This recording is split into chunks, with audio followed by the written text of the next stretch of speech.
Takže čau lidi, já vás vítám při tomhle videu. Dneska to je glitch na YouTube. Jenomže tento glitch funguje tak, že my si můžeme nastavit, kolik chceme odběrů. Takže jdeme na to. Takže za prvý ale půjdeme na svůj YouTube kanál, takže se uvidím až na něm.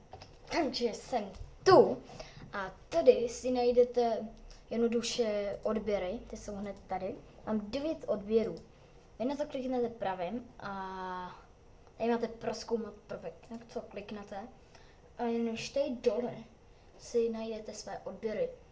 Mám tady odběry. A vy si tady můžete nastavit úplně jakékoliv číslo. Dejme tomu 86, dám Enter a mám 86 odběrů. To funguje úplně jakkoliv. Já tento glitch nechci využívat, protože myslím, že to je úplně zbytečný. Já chci být fakt hodně poctivý a proto tady je taková jedna věc, prostě já si nechám 9 odběrů. Tak a uvidíme se za chvíli prostě. Takže lidi, tady ten glitch, já nevím, kdo by to chtěl ukazovat, protože tento glitch je úplný fake. Stačí sem dát kolik odběrů, vypnete to a jakmile půjdete znovu na svůj kanál nebo přepnete a znovu dát zpátky, tak budete mít zpátky své odběry a úplně cokoliv můžete dělat, ale vždycky se to vrátí. Takže třeba tady dám prozkoumat prvek, měním tady celý jméno, to mi je úplně jedno. Si to můžete udělat cokoliv, udělat s čímkoliv. Dejme tomu, přijdu si sem, tady zmačknu youtube.cz, otevřu to, máte různé loga, blablabla, to celý smažu, třeba tak, dám Enter, žádný YouTube neexistuje, nikdy neexistovalo, jenže jakmile dám tohle, dám můj kanál, tak se všechno vrátí, by tak mělo být.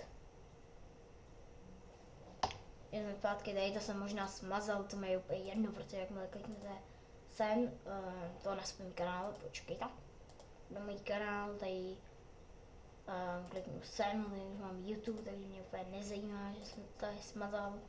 Si to můžete smazat úplně cokoliv. A nebo prostě přijdu, dejme tomu, na kanál Google. Přijdu, kliknu, nechci dělat nějakou reklamu.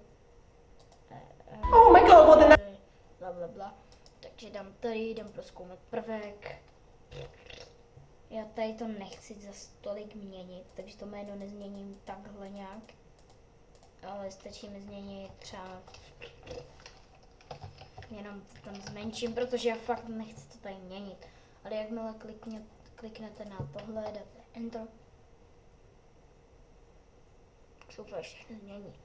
Ale já jdu ještě Oh my god, what a nice day. Ale teď vidíte, že se mi to vrátilo. A to stačí jenom načíst. Takže fakt nedal bych nikdy na YouTube něco, co by glitchovalo takhle, protože to je prostě hrozný, že by toho někdo udělal. Ty odběry se fakt musíte udělat poctivě sami, protože je to prostě tak. A kdybyste chtěli někdy jít na můj nebo do mýho videa, tak stačí si mě vyhledat na mém Skypeu, který je v popisku tohoto videa. A jednoduše mi napíšete, jak to tam bude, jestli chcete fakt do videa nebo tak. Tak pokud se vám tohle video líbilo, což si myslím, jako, že moc některým ne, některým jo třeba. To já nevím, ale fakt bych nechtěl, aby někdo fejkoval své odběry. Můžete to dělat nezlínití, ale vždycky se to vrátí, takže a ostatní lidi to fakt nevidějí. Takže doufám, že jste z tohohle video užili, nezapomeňte dát like, odběr, po případě ten dislike, ale ty nedávejte. No a my se uvidíme u dalšího videa, takže čau!